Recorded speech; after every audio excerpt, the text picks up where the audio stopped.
Hey guys, thanks for tuning into the My Career Path podcast. So today I got another book review. Today is Good to Great by Jim Collins. This is one of the most well-known business books out there. Has some great inspiration, great tips on just how to be a better employee, how to be a better leader, what you can do to make that step from good to great. So hope you guys enjoy. Thanks for tuning in.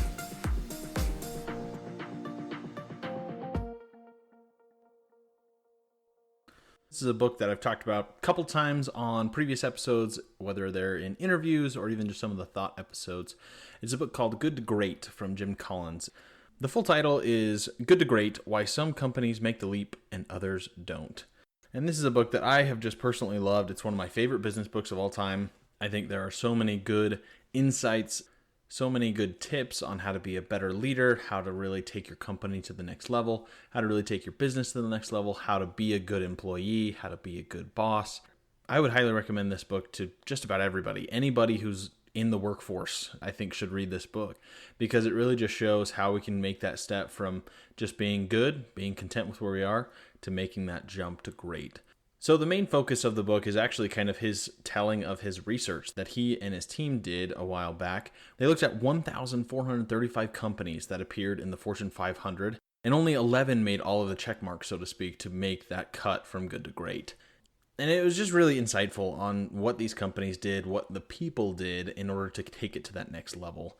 And so the main method that he used for actually tracking these companies that went from good to great is basically a 15-year stock return that's pretty average. So you had to have this 15-year stock return that's average, and then it was kind of hit with a transition point. Something changed, something shifted, and then it was a 15-year return at least 3 times greater than the market. And Walgreens was probably actually the one that stuck out to me the most, just because of how they shifted, how they changed, and Charles Cork, Walgreen at the time, just kind of the changes he made. Because Walgreens at the beginning, it was kind of a restaurant store, and they started to change their mindset of, okay, we need to get out of this and we need to get into something else. And so they kind of shifted from the restaurant into more of a drugstore look. It's one of the most well-known names in America. I mean, on almost every corner, you can see a Walgreens. I mean, you drive down any main street on pretty much any city, any slightly populated city, and you'll see a Walgreens. I just thought that was really cool how Walgreens kind of broke the mold, and now it's just one of the most well-known names in America. And you think about it, and you go in there, and you don't think that there's anything, too special about it. It's very convenient. It's nice. I mean, I remember walking down Las Vegas. We stopped in a Walgreens to get drinks. It was the most convenient place. We got snacks and everything else, and it was awesome. I love Walgreens. And so one of the big reasons that these companies actually made the leap from good to great and made that change was due to level 5 leaders, is what Jim Collins calls them. And these people are essentially the cream of the crop, but not in the way that you would think. It's not, hey, this very boisterous, outgoing personality that just says everything right. I mean, they were very average people, but they were able to produce these extraordinary results. It's the people who were able to look outward instead of inward. They spent more time focusing on what they could accomplish rather than how can I do more so that it points back to me. And one of the analogies that Jim Collins actually uses in the book is the difference between looking in the mirror and looking out a window. And, a lot of these big companies, they get CEOs or they get these leaders that are very much in the mirror and they're looking at how other people see them in the normal market. Whereas these level 5 leaders are very soft-spoken. They're very quiet. They spend more time looking out at the window and saying, look, we got here because of all of these people. Like I said earlier, out of that 1,500 batch of companies that they researched, 11 only made the cut, and every single one of those 11 had a level 5 leader. Because these level 5 leaders really build enduring greatness that really comes from a blend of personal humility and professional will. So I kind of want to go into that a little bit more because I think being a level 5 leader is just so important. Not only if you're in a management role or in a team lead role, but also just as an employee, seeing what you can do to kind of show up for your team, show up for those around you. One of the first things that level 5 leaders do is that they don't let their ego come from their own self. They don't want to try to build themselves up. They're looking to build the things around them up. And as that happens, they themselves are built up.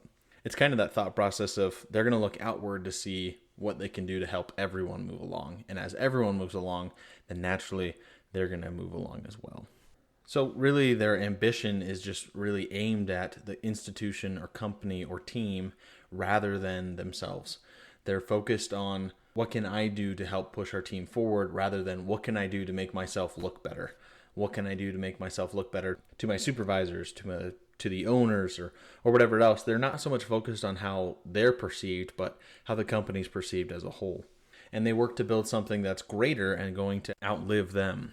Well, and I remember even watching the musical Hamilton, where you kind of have the founding fathers going back and forth, and one of Alexander Hamilton's main points is, I want to make something that's going to outlast me. He had that same kind of a focus. And I remember listening to a podcast where they were talking about previous jobs, and even in some cases burnout, where you don't want to leave a company and go, yeah, it kind of sucks. I mean, even in the interview with Bart Brown that I just did, where when he's hiring people, he listens to how they talk about their previous employers. And if they've kind of burned those bridges and said, it just really sucked, I didn't like any of the people, nothing was working, yada, yada, yada, that's kind of a red flag. And so having the mindset of, I want to look back at the places that I've worked and say, I used to work there. It's a cool relationship building that you get to see. I got to know these people. I got to be a part of that and help that grow. And it's just so much more beneficial to us because we're not as focused on ourselves. And so as Jim Collins kind of talks about all of these company leaders and just how they were just very ordinary people, which gives me a lot of hope, honestly, because I look at myself and I go, I am not the most above average, highest performing, best person ever. I remember playing tennis in high school and I made the varsity team, and I was good at tennis, but I wasn't ever the best. I was never the one that won every match. And I think the main reason was I didn't really put in the time. But just how Jim Collins kind of looks at these leaders and see how they kind of address, it was so much more others rather than me, just kind of gives me a lot of hope, because it doesn't mean that you have to be the smartest. It doesn't mean you have to be the bravest. You don't have to be the most courageous, the best, whatever. You just have to continue to put in the effort. You just have to not give up, and you just have to put that kind of consistent effort in. And this is a concept that I think I'd mentioned in a previous episode, where the concept of luck, and a lot of the level 5 leaders actually said, well, we were just in the right place at the right time. We really lucked out. But that's not really the case. You really get to see, hey, yeah, you were in the right place at the right time, but you also were in the right place to really capitalize on that. Actually, I think it was a YouTube creator who was talking about how to be a content creator, or he was talking about how, yes, you have to get a certain amount of luck, but if you're not in a position to capitalize on that, nothing's going to happen from it. You're going to get your 15 minutes and then that's going to be it. As opposed to these level 5 leaders who are able to take that and really grow. And I think a transition point looks different for every company. It doesn't have to be a big change, a big shift like Walgreens going out of the restaurant industry.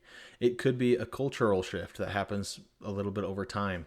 It could be, hey, a new idea is brought forth and everybody's able to get on board with that.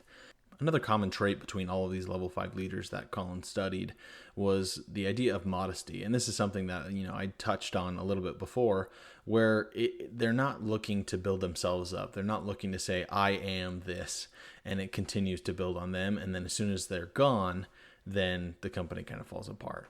It's very much outward. And I think this is something that in our lives, it's very detrimental to us, because we worry so much about titles. We think so much about our position, our wage, and we think it's like the be all end all. We try to think of ways that we can get ourselves ahead of those around us, rather than how we can kind of push the company and organization forward and to new heights. And there are a lot of people who are choosing not to be in the workforce for that kind of reason. Mike Rowe, who is the well-known host of Dirty Jobs, he estimates that there are about 7 million men who have decided to not be in the workforce. And I think that kind of plays a part. Is we see social media, we're so much more connected than ever, but we're not able to get the positions because we don't want to put in the hard work. And I don't want that to be you, and I don't want that to be me. We have to look at what we can control and do as much as we can. The perfect job isn't just going to happen. I mean, sometimes, like Ken Coleman says in his book, you have to put up with some things now so that you can do what you want later. It's that kind of idea of, I have to give a little in order to get what I want. And so having our culture be a little bit more obsessed with how people perceive us, how people see us, sometimes we just need to kind of ignore that. We need to get out of our own heads. We need to get out of worrying what other people are going to see or think, and just push on and focus on what we have control over. Focus on what we can do now in order to get to that point. Like always, I just want to kind of jump into some of my favorite quotes or ideas from the books that I read, just because I think they're really interesting, and it helps me remember them down the road, and I hope you get something out of it too. So one of my favorite things from the Good to Great book is his bus analogy. And it's something that I remember hearing when I was first hired at my current job. And I was like, oh, that's kind of an interesting thought. And then when I read the book, I was like, oh, this is where it came from. And I went and talked to the CFO later, and we kind of talked about the book and what we got out of it. And it was a really cool experience. And so the bus analogy essentially is, as the leader or manager of a business or a company or a job or whatever, you have a responsibility to have that kind of end goal. You have a responsibility to know where you're going, where the bus is ultimately going. And then as you continue to move along, you invite people onto the bus. You want people to get on the bus who can help you get the bus to where it's supposed to go. And they each have their different seats, which represents their jobs. So you have your accounting, you have your customer service, you have your fulfillment, whatever it may be. You have your bus, which represents your company. And everyone is hopefully working towards that same goal. And so it's your job as management to keep on that same track so that we can keep moving. And sometimes with this bus analogy, that bus can feel more like a hand cart rather than a company or a bus. You seem to be crawling along. Every push takes so much more effort than the last. But regardless, the main point that he kind of gets from it is making sure you have the right people on the bus and making sure everyone's in the right seats. Because you may have the right person, but they might not be doing the right job. And this is something that I've experienced in my career, where, you look at kind of the people around you and you have to say, okay, I really like this person. I can see their hard work ethic, but they might not be performing as well as you'd hoped or as well as they could be. But if they get shifted to a different role, then perhaps they can really thrive. A person behind the cash register could be a whiz in the kitchen.